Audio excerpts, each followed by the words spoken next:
Hello అండి, అందరికీ నమస్తే. Welcome back to dine with Divya. నేను మీ దివ్య.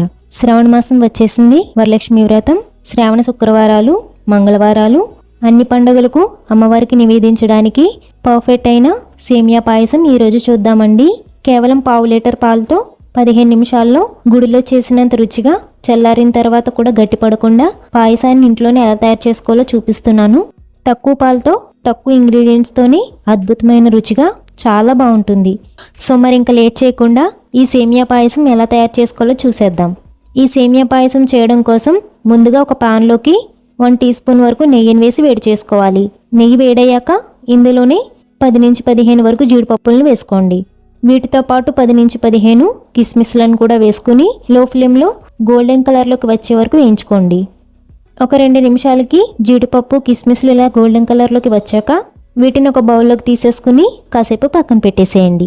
నెక్స్ట్ అదే పాన్లోకి ముందుగా జీడిపప్పు కిస్మిస్లను వేయించగా మిగిలి ఉన్న నెయ్యిలోకి 1 కప్పు దాకా సేమియాని వేసుకుని ఇది కూడా గోల్డెన్ కలర్లోకి వచ్చే వరకు లో ఫ్లేమ్లోనే వేయించుకోవాలి. ఇలా సేమియాని నీతిలో వేయిస్తే పాయసం చాలా కమ్మగా ఉంటుంది. అంతేకాకుండా సేమియా తొందరగా ఉడుకుతుంది.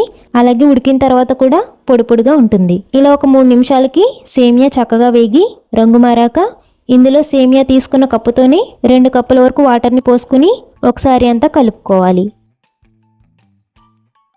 ఇలా కలిపాక ఇప్పుడు మూత పెట్టేసి లో టు మీడియం ఫ్లేమ్ మీద సేమియాని మెత్తగా అలాగే నీళ్లు పూర్తిగా ఇంకిపోయే వరకు ఉడికించుకోవాలి. 5 నిమిషాల తర్వాత మూత తీసి ఒకసారి కలపండి. చూసారు కదా, సేమియాలో వాటర్ అంతా ఎవాపరేట్ అయిపోయింది. అదేవిధంగా సేమియా కూడా పూర్తిగా ఉడికిపోయింది. ఇలా ముందుగానే ఉడికించుకుంటే పాయసం తక్కువ టైంలోనే రెడీ అయిపోతుంది. ఇప్పుడు ఇందులోనే అదే కప్పుతో 2 కప్పుల దాకా అంటే పావు లీటర్ వరకు కాచిన పాలను వేసుకోవాలి. అదేవిధంగా 1 కప్పు దాకా వాటర్ని వేసుకోండి. నెక్స్ట్ ఇందులోనే పావు కప్పు దాకా షుగర్ని వేసుకుని లో ఫ్లేమ్ మీద కలుపుతూ బాగా మరిగించుకోవాలి. అడుగంటకుండా అప్పుడప్పుడు ఇలా కలుపుతూ పాయసాన్ని కాస్త చిక్కబడే వరకు ఉడికించండి. 2 నిమిషాలకి పాలు ఇలా బాగా మరగడం స్టార్ట్ అయ్యాక ఇందులోని 1 టీ స్పూన్ వరకు యాలకుల పొడి వేసుకుని ఒకసారి అంతా బాగా కలపండి.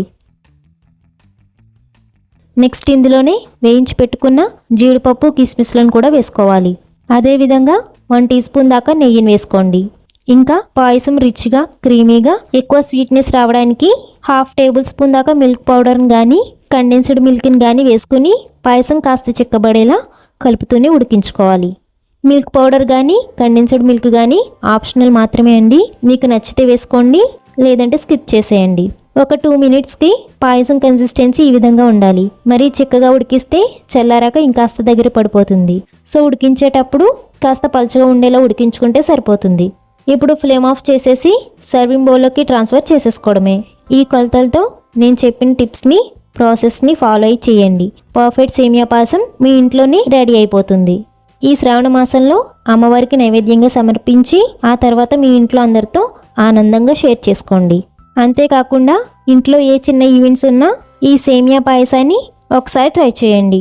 ట్రై చేశాక మీకు ఎలా టేస్ట్ కుదిరిందో మీ ఒపీనియన్ని మన ఛానల్ కామెంట్ సెక్షన్లో నాతో షేర్ చేసుకోవడం అసలు మర్చిపోకండి. రెసిపీ నచ్చితే ఒక లైక్ చేసి షేర్ చేయండి.